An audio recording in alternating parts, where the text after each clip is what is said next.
Olá, boa semana, bom dia. Voltamos ao nosso podcast. Não tivemos episódios no sábado e no domingo. Também é preciso descansar, tanto eu ao fazer os episódios como as pessoas a ouvir também todos os dias. Não sei se não será demais. Todos os dias da semana. Vou tentar manter periodicidade diária, mas só aos dias úteis. Espero conseguir. Não prometo que de vez em quando, ou quando houver algum imprevisto, não falhe um dia ou outro. Espero que não, vou tentar. Mas vamos ver até quando é que eu consigo ter um episódio todos os dias da semana. Hoje lembrei-me, porque na sexta-feira acabámos com essa de Queiroz, dentro de um carro a acelerar por uma autoestrada fora, e se não sabe do que é que eu estou a falar, vá ouvir o último episódio. Eu lembrei-me de algo que herdei do meu avô Manuel, que morreu há poucos meses. Herdei um mapa bastante antigo, pelo menos eu considero aquele mapa muito antigo. É um mapa de 1926, essa é a indicação que o meu avô deixou escrita a lápis na capa do mapa, e que depois eu confirmei na Biblioteca Nacional, que tem uma edição já digitalizada, ou melhor, tem uma digitalização do mapa que está disponível, que eu vou deixar, aliás, na descrição deste episódio. Eu disse bem, a capa do mapa, porque este mapa tem uma capa muito bem desenhada, muito engraçada. É um mapa patrocinado pela Vacuum Oil Company. Tem como título Carta Itinerária de Portugal Especial para Automóveis, editada e registada pela Vacuum Oil Company. A capa muito bem desenhada, o mapa está ainda muito bem conservado, para dizer a verdade. Tem quase 100 anos e está muito bem conservado. E tem essa indicação de ser de 1926. O que é curioso, e eu daqui a pouco já vou dizer que esta data é bastante significativa no que toca à condução em Portugal. O mapa está dividido em 4 partes, em 4 folhas que se desdobram, e conseguimos ver então o nosso país todo com as estradas de 1926, desenhadas por Manuel Igreja, o autor deste mapa. Estendi o mapa agora aqui em cima da minha mesa e conseguimos encontrar aqui coisas muito curiosas. Por exemplo, há terras que mudaram de nome, eu já sabia, mas ver no mapa é diferente. Ver no mapa real, que foi usado por alguém, que foi guardado pelo meu avô, portanto um mapa que não vamos ver numa biblioteca, mas que estava em casa do meu avô. Por exemplo, o Montijo não se chamava Montijo, chamava-se Aldeia Galega.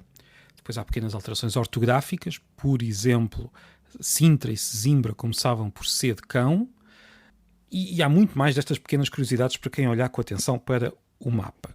Uma das curiosidades que eu encontrei foi tentar perceber, então, vamos lá ver, se eu quisesse ir de Lisboa ao Algarve, vamos imaginar como é que isto poderia ser feito. Pus-me a ver, o mapa tinha aquela característica que ainda encontrávamos há poucos anos nos mapas pré-Google Maps, que tinham a distância entre as várias cidades escrita para que a pessoa conseguisse calcular essa distância. Enfim, olhei para Lisboa, pensei como é que conseguiria chegar ao Algarve, quanto tempo é que demoraria, qual é que seria a distância, e vi logo um grande problema, porque não havia praticamente pontes nenhumas para carros, para automóveis, o termo mais usado neste mapa, para passar para o outro lado do Tejo. Era muito difícil ir para sul do Tejo de automóvel. Bem, olhar para este mapa de 1926, lembrei-me de algo muito curioso. As pessoas que usavam o mapa nesse ano, que tinham este mapa desdobrável, que para dizer a verdade até parece muito mais moderno do que esperaríamos de um mapa com quase 100 anos. Mas os condutores que tinham este mapa no porta-luvas conduziam pela esquerda. Em Portugal, conduziu-se pela esquerda até 1928, 2 anos depois da edição deste mapa. Ou seja, o mapa foi pensado por uma época em que em Portugal se conduzia como hoje se conduz na Inglaterra, na Austrália, no Japão, na Índia. Ainda há muitos países pelo mundo fora em que se conduz assim. Em Portugal também se conduzia pela esquerda até 1928. Em 1928 foi feita uma grande campanha, aliás, também patrocinada pela Vacuum Oil Company. Há fotografias antigas em que se vê grandes cartazes com o patrocínio e com a indicação pela direita, e passámos então, a partir do dia 1 de julho de 1928, a conduzir pela direita, como ainda fazemos hoje. Há aqui uma certa coincidência histórica, porque também pela mesma época, aliás, no ano em que este mapa foi editado, Portugal, politicamente, passou a conduzir-se pela direita, com o início da ditadura militar, que deu depois origem ao Estado Novo. Não me parece que tenha sido por isso que se tenha passado a conduzir pela direita, mas a verdade é que houve esta Curiosa coincidência histórica. Bem, não importa. O que importa é que este mapa tem praticamente a idade do meu avô, que nasceu em 1927, o ano a seguir ao mapa. O meu avô provavelmente herdou o mapa do pai dele e guardou-o, e hoje eu tenho aqui. É um mapa que mostra o nosso país há já quase um século, o nosso país pensado para quem queria conduzir por ele fora. E se pensarmos bem esta condução, como é que eu ia dizer isto? Para eu tentar explicar onde eu quero chegar, se nós olharmos para o mapa, nós vemos a indicação das estradas macadamizadas, como se diria na altura, com são dois riscos vermelhos que hoje indicam as autoestradas.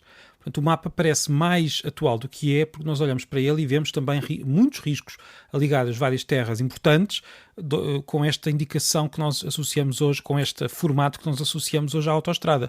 Isto, na altura, indicava não uma autoestrada, que era algo que estaria muito longe de existir ou sequer de saber o que era. Aliás, se nós vimos bem, a autoestrada era uma estrada reservada a automóveis, uma autoestrada, e esta estrada reservada a automóveis era algo que não faria muito sentido na época em que os automóveis eram uma novidade, precisamente nas estradas. Ainda vivíamos numa época em que o automóvel tinha aquele sabor de novidade, talvez já deixar de ser novidade, um pouco como a internet hoje. A internet já não é uma coisa recente, mas ainda tem aquele ar de moderno. O automóvel também, nos anos 20, em Portugal, já não era propriamente uma novidade, as pessoas já sabiam o que era, mas não era ainda algo que parecesse antigo.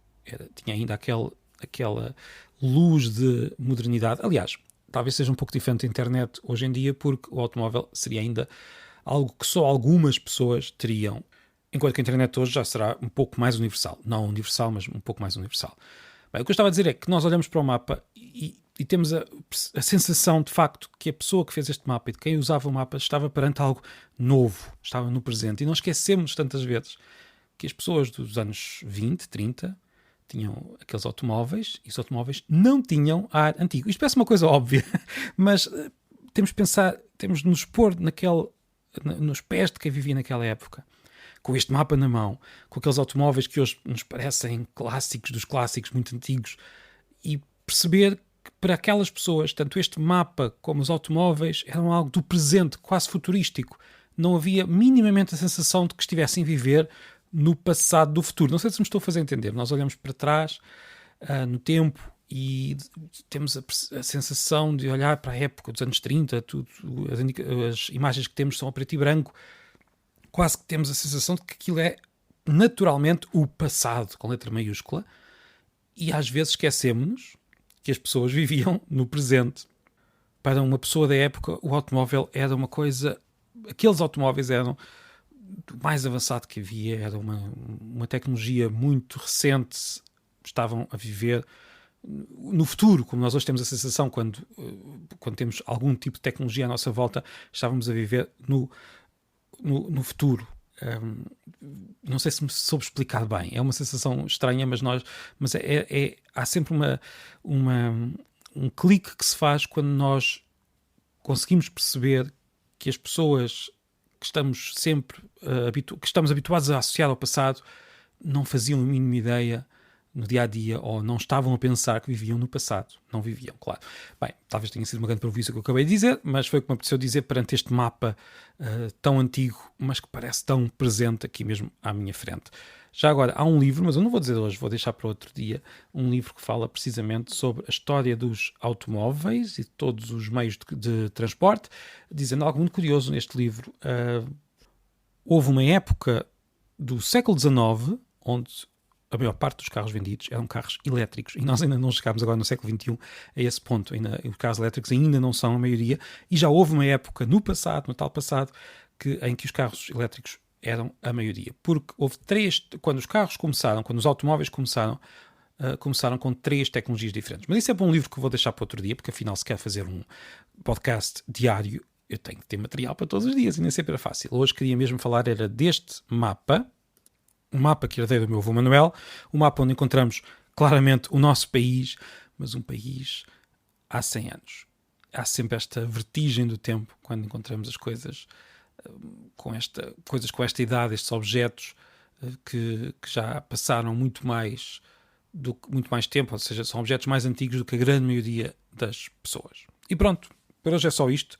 Eu talvez ainda tenha outras coisas a dizer sobre este mapa e sobre mapas, porque não sei, eu não sou o único, mas as pessoas costumam gostar muito de mapas e de atlas do território desenhado no papel. Talvez volte a este mapa a outros. Como eu disse, vou deixar uma ligação para quem quiser espreitar o mapa na versão que está digitalizada pela Biblioteca Nacional. E amanhã ou no outro dia irei falar do tal livro que descreve, por exemplo, a passagem para a direita em vários países. Não fomos o único país que mudou. Houve outro país, por exemplo, que mudou muito mais recentemente aqui na Europa. A Suécia mudou para a direita, da esquerda para a direita, só nos anos 60. Nos anos 60 a Suécia mudou. Bem, isto já fica para outro dia. Espero que tenha gostado deste episódio. Já sabe, partilhe, comente. É sempre um prazer ler os comentários que vou recebendo. Pronto, até amanhã.